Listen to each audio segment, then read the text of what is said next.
Dès le retour du Nil dans son lit, un gros problème avait surgi. Les limitations des champs avaient disparu. Il fallait alors retracer les limites des champs de chaque paysan et commencer à semer au plus vite. Et il fallait les retracer correctement pour éviter les disputes. Ainsi, les Égyptiens commencèrent à tracer des lignes droites, des rectangles, des carrés, des diagonales, des cercles et des triangles avec des fils et des bâtons. Tout était noté sur des papyrus. Ce fut le début de la géométrie. Ils comprirent un fonctionnement fondamental de la nature. Tout est fractionné ou assemblé en petites unités égales. Cette constatation va leur servir tout au long de leur découverte. Il leur fallait aussi une unité de mesure pour bien délimiter les parcelles. C'est bien de faire de la géométrie, mais il faut mesurer les lignes. Ils pensent au pied du roi. La longueur du pied du roi peut être utilisée comme étalon. Cet étalon sera multiplié et distribué dans tout le royaume. Ils essayèrent les pieds, les bras, les jambes, les coudes du roi, mais il y avait un problème. Cette unité n'était pas fixe. Le problème était réglé pendant son règne, mais tous les rois n'avaient pas la même taille. Le roi suivant voudrait sûrement qu'on utilise son pied ou son coude par jalousie. Dans les collines, en attendant le recul du Nil, les Égyptiens réfléchissaient et cherchaient une solution au problème. Il fallait que cette unité de mesure ait une longueur fixe dans le temps, si possible, qu'elle ne change jamais. Ils observèrent la taille de différents végétaux, celle des fruits, des graines, tout objet y passa. Mais tous ces objets n'avaient pas de taille fixe. Par exemple, si on arrosait bien une graine, l'année suivante, sa taille changeait. Et sur des longues distances, la différence devenait vite importante. Tout d'un coup, ils ont eu l'idée de mesurer l'eau. Oui, l'eau douce du Nil. Ils mesurèrent une goutte et ensuite une autre. Elles avaient toutes la même taille. Du bas Nil jusqu'au haut Nil, les gouttes avaient la même taille. Ils remarquèrent que la taille de la goutte d'eau ne changeait pas année après année. C'est génial. Les Égyptiens ont trouvé l'unité unique. Le diamètre de la goutte d'eau sur une surface imperméable, comme du granit ou de l'alabastre, est constant. Il mesure 1 centimètre. Aujourd'hui, une vidéo incroyable dans laquelle vous allez plonger au cœur de la première étape du projet Serapeum.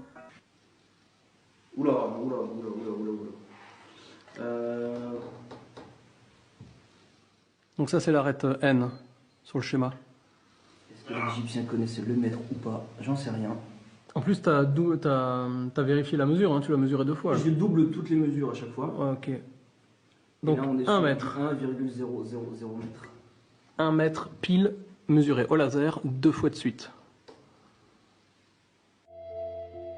Ils vont nommer cette petite unité doigt royal.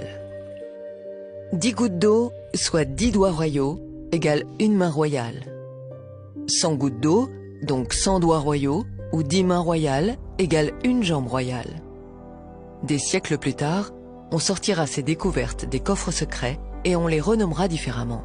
Le doigt royal sera appelé le centimètre, la main royale le décimètre et la jambe royale le mètre.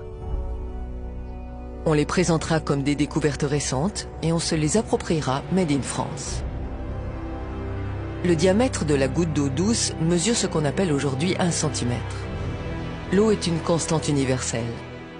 La taille de la goutte d'eau douce ne changera jamais pendant des milliers et des millions d'années. Oui, l'unité universelle, le mètre, n'a pas été inventée en 1780, mais elle fut découverte par les Égyptiens il y a des millénaires. Le mètre est une unité universelle parce qu'elle est mesurée sur l'eau. L'eau est la seule matière qui soit stable. Tous les autres matériaux ou objets sont difficiles à mesurer ou alors ils varient dans le temps. L'architecture de l'univers entier est construite sur cette unité. Sur le mètre, cette unité immuable, ont été définies les 6 unités fondamentales de la physique et de la chimie d'aujourd'hui.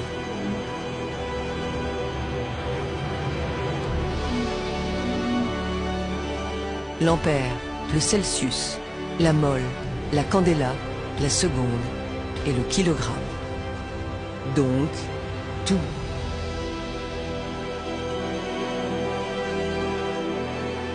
Maintenant que les Égyptiens ont découvert le mètre, ils peuvent tracer les parcelles sans problème. Avec le mètre, ils vont tout mesurer et tout noter.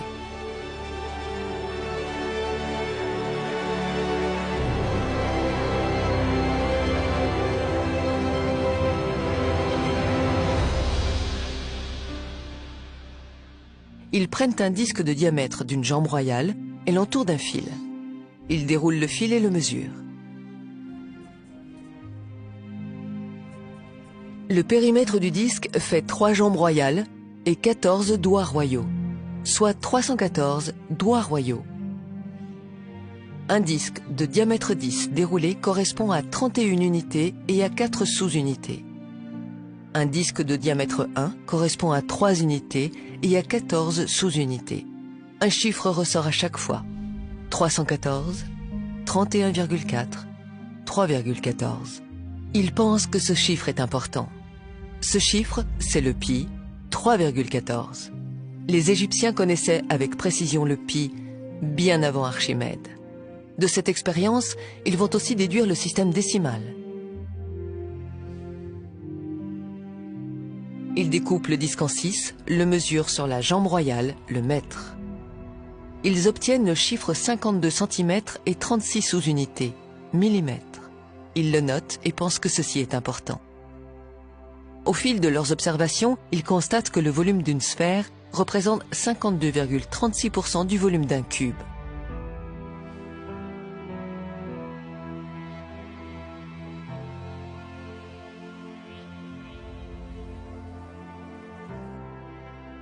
À chaque fois que le volume du cube et de la sphère augmente proportionnellement, ce chiffre ne varie pas.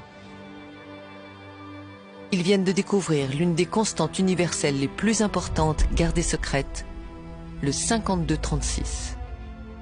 Par 2 fois, dans les volumes et dans les formes, ce chiffre est partout. Ils ont conclu que ce chiffre est sacré. Les Égyptiens avaient découvert le chiffre 52,36, qui est une constante universelle comme le pi et le phi. Le 52,36 est une constante universelle importante, plus que le pi et le nombre d'or, puisqu'elle relie l'espace en 2D avec celui de la 3D.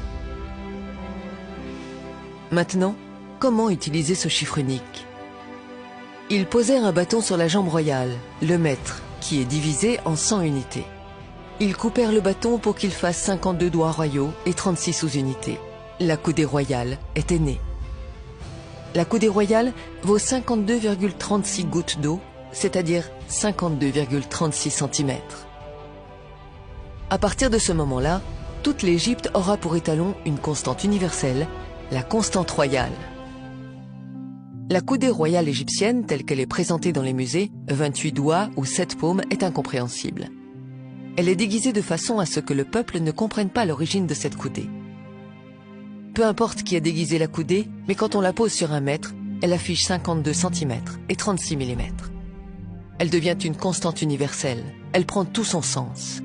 Ils inventent une autre mesure, la moitié du mètre moins 5 mm, appelée la coudée royale babylonienne. Ils utiliseront ces 2 étalons, et le mètre restera caché. C'est pour cette raison que l'on retrouve partout le mètre dans la grande pyramide, puisque la coudée royale est graduée sur le mètre.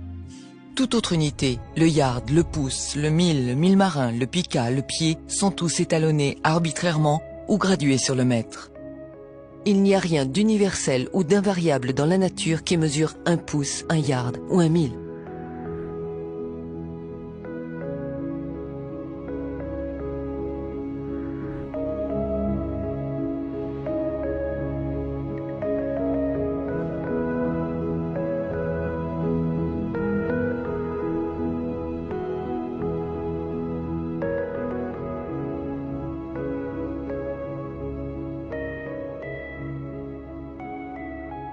Empiriquement, les Égyptiens vont aussi découvrir le nombre d'or.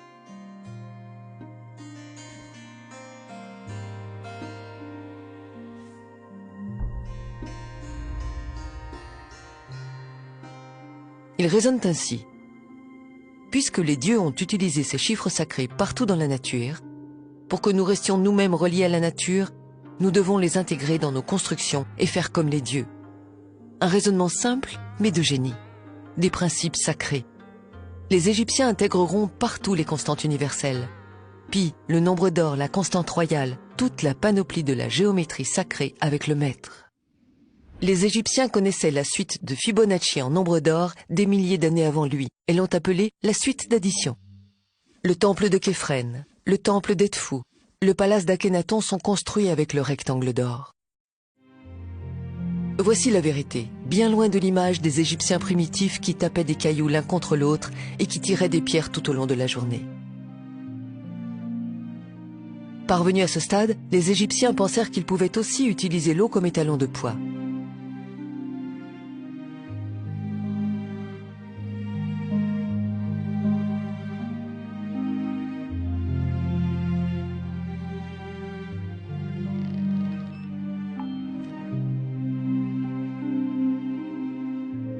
Ils posèrent un récipient de 10 doigts royaux rempli d'eau, puis lui assignèrent un poids sur la balance.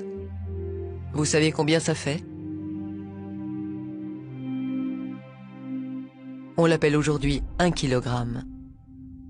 Il pouvait maintenant peser et mesurer sans problème. Une goutte d'eau mesure 1 centimètre et un cube de 10 centimètres pèse 1 kilo. Ces mesures-là ne bougeront pas pendant des millions d'années. Et oui, l'étalon du poids vient aussi des Égyptiens. Les unités impériales et américaines de poids, comme la livre, l'once et la tonne longue, les unités de volume comme le gallon ou la pinte sont arbitraires. La seule mesure universelle et immuable est le kilogramme, qui découle lui-même du mètre. Le centimètre indexé au diamètre de la goutte d'eau est une mesure universelle et invariable pour des millions d'années. Les Égyptiens utiliseront tout au long de leur histoire les deux unités à la fois, la coudée et le mètre. Peu importe qui a caché ces étalons au fil des siècles, les Égyptiens, les Grecs, les Romains ou les Français. Une chose est sûre, depuis qu'ils ont été découverts par les Égyptiens, ils ont été transmis discrètement et ils ont été bien préservés. On retrouve aussi l'emploi de l'unité métrique sur des monuments qui sont plus récents, par exemple des églises romanes du XIIe siècle, où lorsqu'on étudie les dimensions de ces monuments, on s'aperçoit que l'unité métrique a pu être employée. J'ai pris des mesures et j'ai fait un traitement statistique des données. Et j'ai pu constater qu'on avait sur ces monuments du XIIe siècle employé l'unité métrique, mais également la coudée royale égyptienne. J'ai mesuré l'église romane de Saint-Nectaire et j'ai pu constater que l'entrée est composée d'un sas qui mesure 3 mètres de large, un nombre entier de mètres, et que ensuite l'entrée qui est juste derrière mesure 4 coudées royales de large. Et la longueur de cette grande église romane, c'est exactement 40 mètres. Sur l'église de Conques, il y a sur un des murs une pierre totalement différente des autres. C'est une pierre qui est beaucoup plus grosse et qu'on remarque tout de suite en arrivant. Et cette pierre-là, sa largeur, c'est exactement 1 mètre.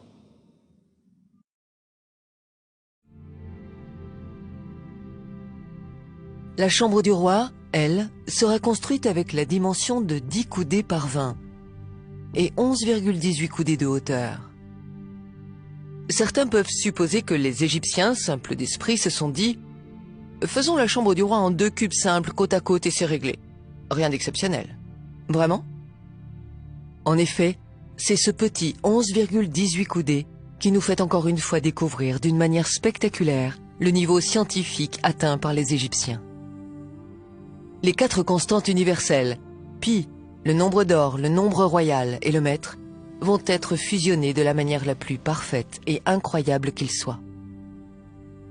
Si on relie par des traits les coins de la chambre, on découvre que le périmètre de la chambre fait 31,416 mètres, soit pi en dixième de mètre.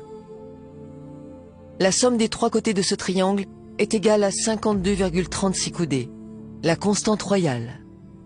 Ce triangle est le triangle sacré d'Isis, 3, 4, 5.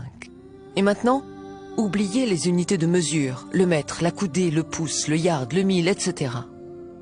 L'idée des Égyptiens est d'exprimer le chiffre 100 et de construire la chambre avec 100 pierres. Ils vont choisir 7 numéros pour que la totalité fasse 100. Ils calculent leur racine carrée. Ensuite, le nombre d'or, phi, au carré, multiplié par la racine carrée de 4, 5, 9, 16, 20, 21, 25. Pour nous montrer 4500 ans plus tard que ces équations sont correctes, avec les résultats de ces équations, ils vont construire la chambre en mètres. Ceci démontre que la chambre du roi est construite directement avec l'étalon sacré, l'universel, le centimètre. Voilà le niveau scientifique des Égyptiens. Voici quel est notre savoir, nous disent-ils.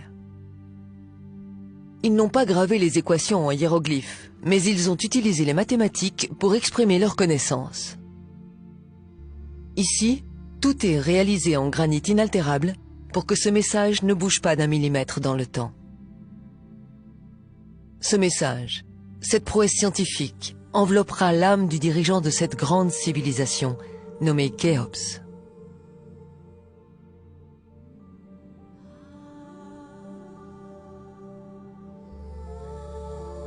Les Égyptiens avaient compris l'essentiel, que Dieu ou l'architecte de l'univers a construit la nature et toutes ses composantes à l'aide d'une matrice qui s'appelle les mathématiques.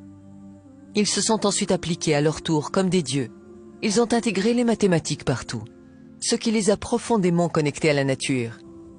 Cette façon de construire, basée sur les constantes universelles, sera répandue partout sur Terre au fil des millénaires. Les cathédrales, les églises et diverses constructions seront réalisées avec la coudée, le mètre, pi et phi, qu'on nommera mystiquement la géométrie sacrée. C'est pour cette raison que lorsqu'on entre dans une cathédrale, on se sent bien et immédiatement apaisé. Nulle part dans le monde n'existe un monument ou un objet tel que la pyramide de Khéops. Dans son livre de 311 pages, La chambre de Khéops, l'auteur exprime son admiration en seulement 4 phrases. Il serait vain d'y chercher des traces d'improvisation, de modification ou d'imperfection. Du sol au plafond, tout est parfaitement réalisé, dit Gilles Dormion. Les petits pavés de granit venus d'Assouan seront acheminés par les fils de transporteurs. Ainsi, 1500 tonnes de granit seront montées en pavés de 30 à 40 kilos. La pyramide continue à s'élever. Ils coulent toujours le parement pour ensuite remplir l'intérieur. Ils utilisent les mêmes coffrages depuis déjà 10 ans. Les Égyptiens prenaient bien soin de leurs outils. Les passages se ferment un par un au fur et à mesure que la pyramide monte.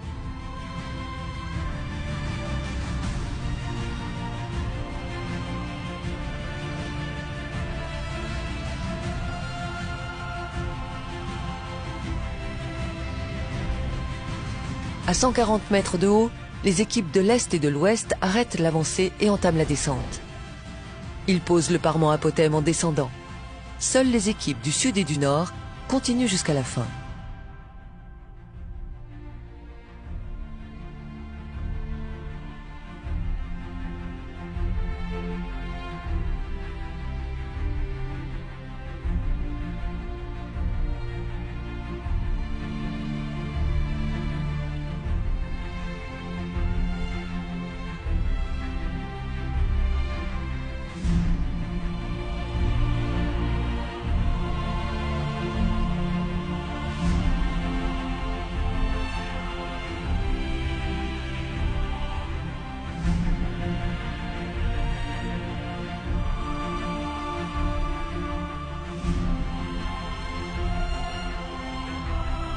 L'architecte Émionou et Khéops montent symboliquement pour décoffrer le pyramidion.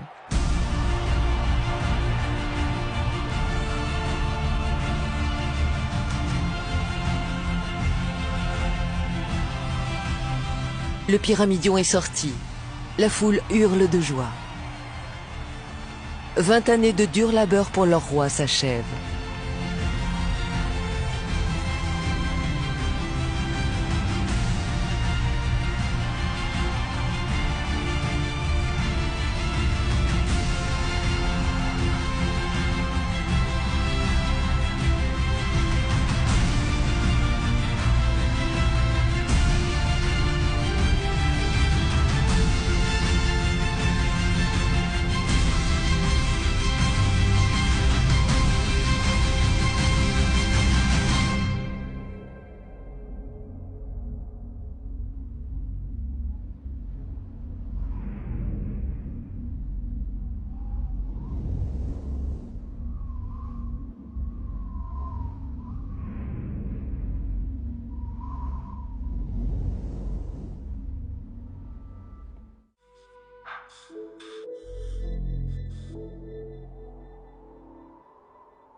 Les fossés ont été creusés et agencés tout autour pour entreposer les bateaux solaires. Les ouvriers construisent également le temple du roi. Sa dépouille viendra d'en bas depuis le port. C'est à partir de ce port et de cette chaussée monumentale que le peuple viendra en pèlerinage adorer son temple et sa pyramide. C'était une sorte de boulevard de promenade comme il y en a dans toutes les villes aujourd'hui. Cette chaussée est alignée avec les étoiles Bételgeuse, Al-Nilam et Rigel au sud-ouest. 14 degrés, toujours à minuit 00. Gizeh devient un lieu sacré. Et rapidement, à la même époque, les Égyptiens construiront les 3 petites pyramides devant la sienne. Des mastabas pour les prêtres, les ouvriers et les chefs de travaux. C'était un grand honneur d'avoir sa tombe à côté de celle du roi. La pyramide était orientée vers l'est par rapport au soleil, leur grand dieu Ré. L'orientation vers l'est indique automatiquement le nord, le sud et l'ouest avec la même précision. En effet, les Égyptiens ne se préoccupaient pas du tout du nord. Il n'y avait rien au nord, à part des peuples primitifs. Le sud était sacré à leurs yeux, car c'était de là qu'ils venaient, là qu'étaient leurs racines. C'est pour cette raison que les villes seront ensuite bâties en remontant le Nil afin de se rapprocher de leurs origines. Le roi est mort. Une grande cérémonie va se dérouler devant tout le peuple. Le corps du roi arrive depuis le port.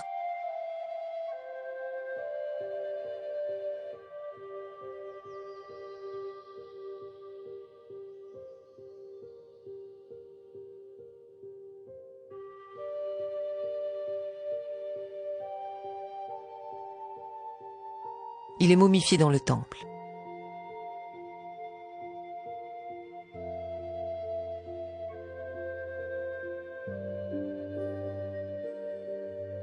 Le corps du roi est descendu dans la chambre souterraine afin de symboliser la procréation dans le ventre.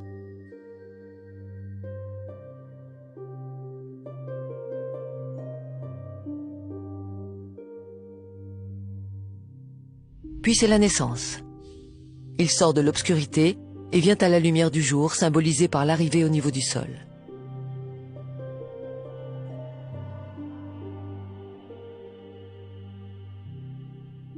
Il grandit et devient roi. Il a régné avec justice et droiture. Tout au long de sa vie, il a été conduit par Sirius. Le roi commence à vieillir. La grande galerie symbolise son œuvre, le pays qu'il a dirigé de son vivant. Le chemin de retour symbolise la vieillesse. C'est le dernier chemin. Une sorte de passion du Christ. Une cérémonie dirigée par les prêtres accompagne le rite. Les prêtres tirent la dépouille à l'aide des cordes pour son ultime ascension à partir des herses de granit. Le granit, symbolique sacré. La dépouille du roi arrive dans sa dernière demeure, là où son âme va partir pour l'éternité. Le corps restera là, jusqu'à l'arrivée de Ré, le 14 juillet prochain. Son corps était posé dans le sarcophage et son bateau était enterré devant sa pyramide. En attendant Ré, afin de combattre les ténèbres, l'âme du roi sortait la nuit grâce au conduit. Ainsi son âme pouvait naviguer dans les cieux.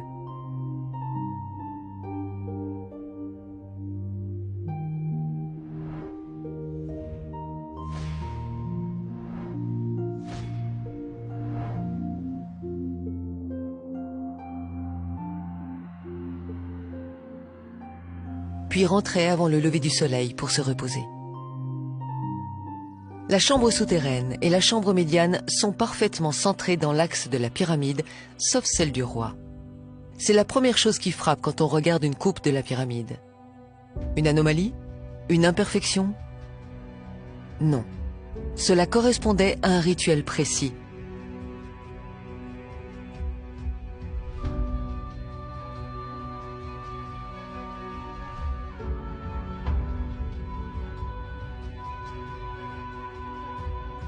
La position du soleil était exactement face au sarcophage du roi.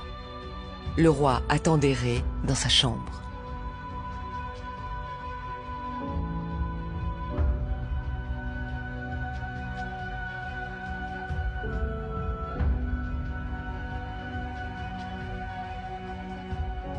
Le 14 juillet, Ré vient chercher l'âme du roi.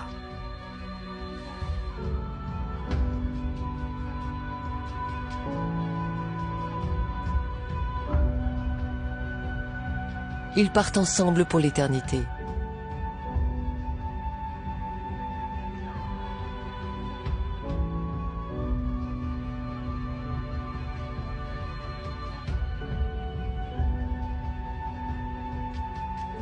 Le corps est sans âme. La dépouille sera enterrée dans un lieu secret. La pyramide peut maintenant se fermer. Cette pyramide et sa symbolique va rester fermée pour l'éternité dans son intimité. En sortant avec la dépouille, les ouvriers referment la chambre avec les blocs de granit prévus à cet effet.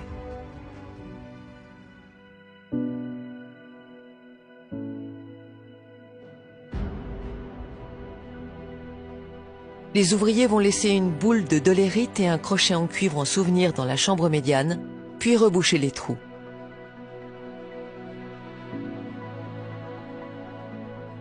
Ils déplacent les 3 bouchons de granit pour fermer l'entrée et rebouchent l'emplacement.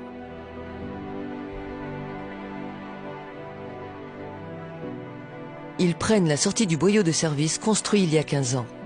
Ils descendent au niveau de la grotte et posent le bloc de granit derrière eux. Ils descendent au sous-sol et ils ferment la chambre souterraine avec un autre bloc de granit. Ils remontent à la surface. À l'extérieur, ils posent le parement sur leur chemin et scellent l'entrée. Ainsi, la pyramide est fermée.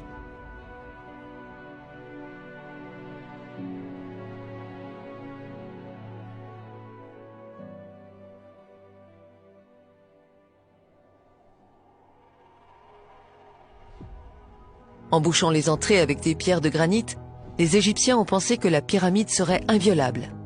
Ils n'avaient pas imaginé que des siècles plus tard, l'homme découvrirait le fer, la dynamite, les explosifs.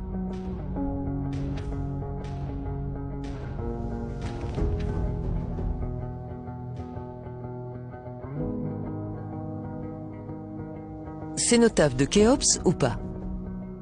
On peut avoir une réponse définitive. En 1970, un projet pour explorer les conduits de la pyramide avec des robots voit le jour. C'est le projet Jedi. Dans le conduit sud de la chambre médiane, le robot découvre des traces de dessins en rouge qui datent du jour de la construction. Il suffit de faire les prélèvements de cette peinture et de comparer sa composition chimique avec les hiéroglyphes trouvés dans les cavités de la chambre du roi. Il se peut que ce soit la même main.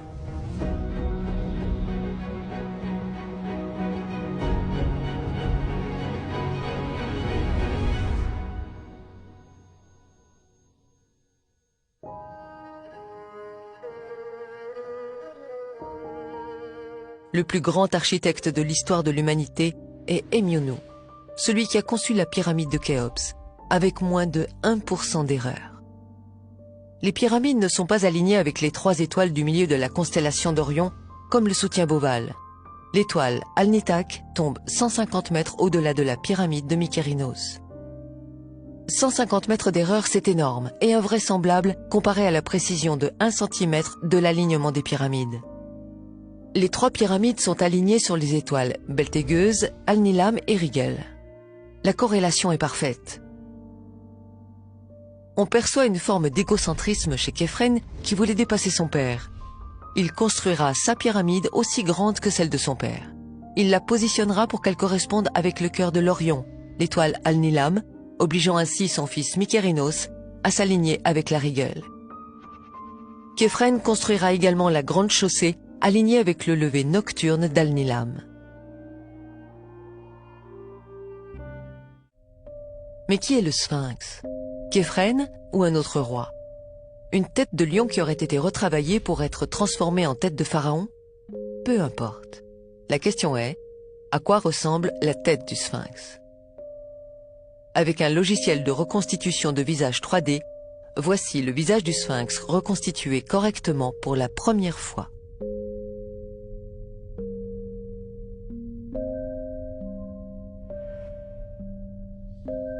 Sans commentaire. Puisqu'ils étaient noirs, il est logique de faire une sculpture à leur image. Comme un peintre qui peint son dieu à son image, les Égyptiens ont fait le Sphinx à leur image. On imagine mal des Égyptiens blancs réaliser une sculpture de leur dieu ou de leur roi avec un profil nègre. Vous avez entendu le mot nègre. Il est injuste de vous montrer une recette sans vous présenter les véritables cuisiniers de ces monuments. Regardez toutes ces sculptures. Vous remarquerez une chose, elles ont toutes les nez cassés.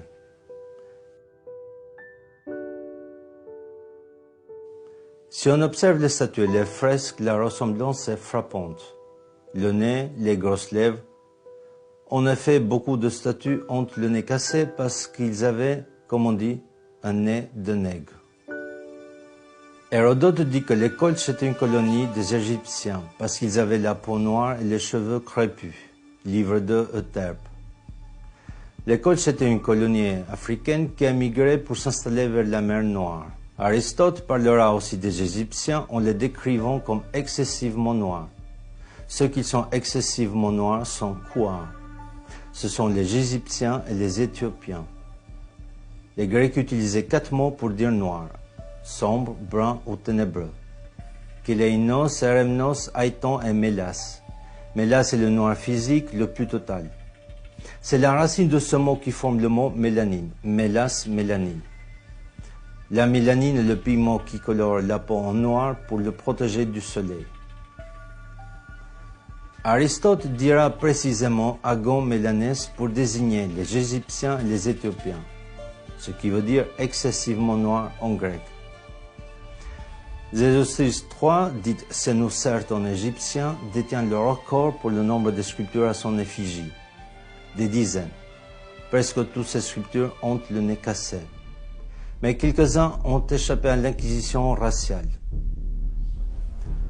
Le professeur sénégalais Diop a demandé au musée de Caire de faire 3 prélèvements d'1 mm² sur des momies de Ramsès II, de Séti Ier et de Toutmosis III, exposées au musée de Caire. Une fois les prélèvements analysés, ils révéleront le taux de la mélanine. Plus le taux de la mélanine est élevé, plus la peau est noire. Que je mets à la disposition des participants du colloque pour qu'on les observe au microscope.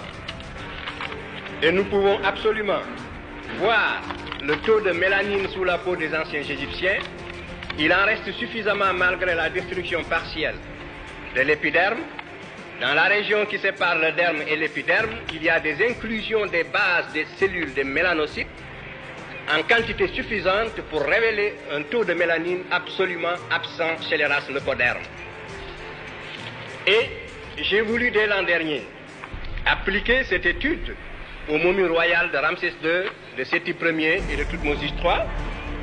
Depuis un an, j'écris au conservateur du musée du Caire, car il ne me faut pas plus d'1 mm², 1 mm² de peau, mais prise toujours dans la même région, et je n'ai pas eu ces échantillons, je le regrette.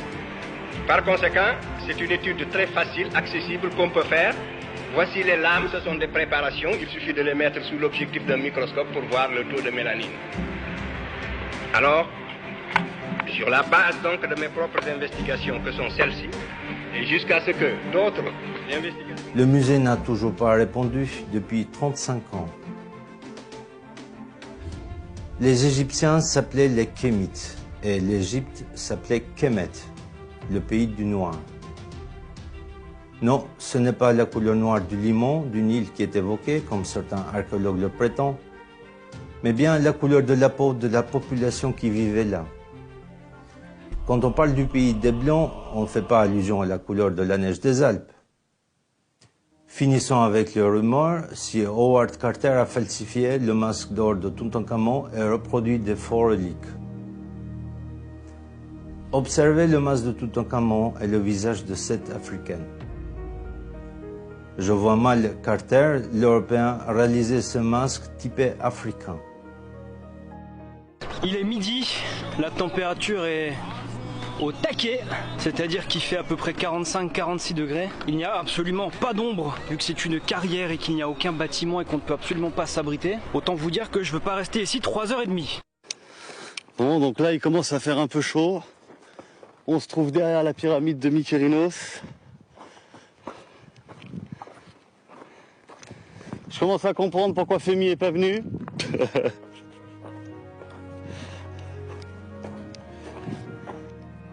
En Égypte, pendant les mois d'été, période pendant laquelle les pyramides étaient construites, les températures atteignaient 45 degrés et plus. Sous ce soleil écrasant, aucune autre race humaine ne pouvait survivre torse nu plus de 4 jours sans subir des brûlures graves de la peau. La seule race capable de résister pendant des jours et des mois, sans problème et sans crème solaire, c'est la race nègre à la peau noire. Je fais de la peinture artistique et je n'ai jamais eu de préférence pour telle ou telle couleur. Un peintre aime toutes ces couleurs. Mais on dit qu'il faut rendre à César ce qui appartient à César. Eh bien, rendons aux Égyptiens ce qui appartient aux Égyptiens.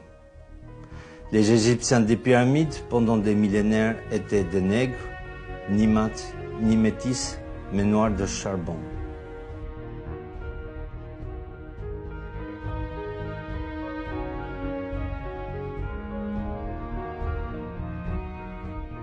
Les Égyptiens ont mémorisé et imprimé leur négritude dans le granit et dans le quartz pour l'éternité. Que doit-on faire? Les détruire pour effacer cette époque de l'humanité? Les cacher? Parler? Ne pas parler? Posez-vous ces questions. Tous ceux qui visitaient l'Égypte repartaient éblouis par le pays des Lumières. Au fil des siècles, le savoir d'Imhotep et des Égyptiens s'échappera et se propagera à travers le monde entier. Leur savoir ne sera pas perdu. Il sera partagé, parfois pris de force par les Perses, les Grecs, les Philistins, les Romains, le monde entier. Il sera transmis de génération en génération. Pendant presque 3000 ans, Imhotep a été vénéré comme un dieu. Des pèlerins venaient chaque année de tous les coins du monde jusqu'en l'an 350, date à laquelle Constantin décida de convertir tout l'Empire au christianisme. À partir de cette époque, les temples dédiés à Imhotep le prophète seront détruits et les prêtres massacrés. Les croyances païennes et égyptiennes ancestrales seront toutes effacées. Imhotep sera remplacé par Jésus-Christ et il tombera dans l'oubli. Le traité d'Imhotep sera remplacé par le serment d'Hippocrate. Les Afro-Égyptiens étaient vus comme des dieux pour les peuples qui les rencontraient. Nous réalisons maintenant qui sont ces extraterrestres et ces dieux. C'étaient les premiers scientifiques de l'humanité, les pères de la chimie, de la physique, des mathématiques et de la géométrie. Les Égyptiens ont fondé la civilisation moderne. Le Nil était doublement sacré. Il offrait de la nourriture, mais pas seulement. Le Nil leur a donné ce qu'il y a de plus précieux au monde, le temps. Du temps, 4 mois par an pour réfléchir et observer. Du temps pour faire de la science. Qu'est-ce que la science? Quelle est la définition de la science même? La science est expérimentale, vérifiable et visible. Des milliers de livres écrits, proposant chacun une hypothèse pour écarter les Égyptiens et mettre à la place une civilisation extraterrestre, Atlante, astronautes disparus ou des esclaves, c'est de la fiction, de la fantaisie et non pas de la science. Il n'y a aucune preuve pour affirmer l'existence des extraterrestres. Un mythe disparaît, et plus précisément celui d'une civilisation inconnue. La vérité, c'est que cette civilisation, mystérieuse et grandement développée, est l'Égypte. S'il y a une vérité obscurcie, c'est que cette Égypte est nègre. Ils découvriront l'énergie solaire. Sans l'énergie solaire, il n'y aurait pas eu de pyramide. Les Afro-Égyptiens ont découvert que la Terre était ronde. Et ils ont été les premiers à l'avoir parcourue et explorée de long en large. À chaque fois qu'une civilisation a été mise en contact avec l'Égypte, des temples ont surgi et elle a été propulsée en avant. Un mythe est né, celui de la pierre taillée. L'humanité s'est construite avec du béton et non pas avec de la pierre taillée. L'histoire antique de l'Égypte, de l'Afrique, de l'Asie et de l'Amérique est à réécrire entièrement. Avant les sculptures de Michel-Ange, il y avait la perfection égyptienne. Vous avez dit le sourire mystérieux de la Joconde? Regardez plutôt le sourire énigmatique de Ramsès II. Vous cherchez les Atlantes? Les voici. Ils sont en Égypte.